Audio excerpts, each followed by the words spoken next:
jakaa tämä ja panna pakettiin kerta kaikkiaan tyylikkäästi. Mä oon jo tässä vähän aloittanut, otin fasadit siitä pois, ne on tuolla varastossa jo. Niitä vähän maalaillaan talvella. Nyt mä otan tästä pressut pois, tulkas katsomaan.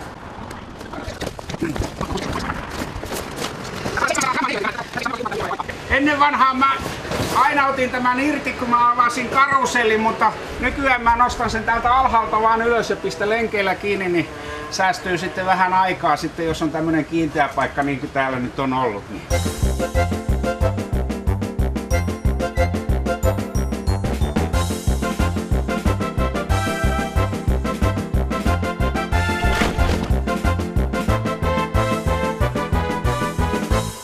Sujuispa kaikki näin hyvin, niin Suomi olisi huomenna valmis, tai ainakin puolessa välissä.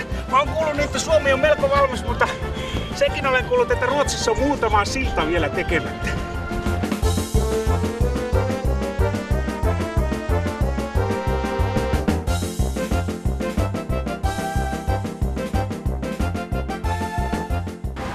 Mahtava päivä tänään. Joskus tämä on purettu ja kasattu vesisateessa ja jopa räntäsateessa ilman huolen häivää.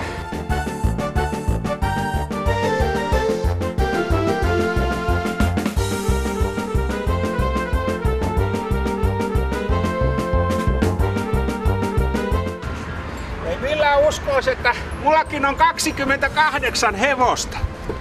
No toki ne on vaan puisia. Mutta kyllä se tekee vaikutuksen, kun mainitsee piireissä siitä niin, että 28 hevosta.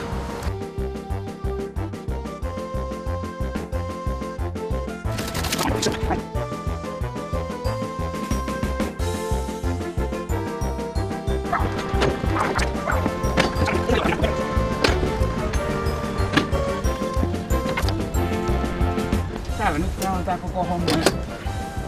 Aika hyvässä paketissa. Näkee, siellä on se koko karuselli.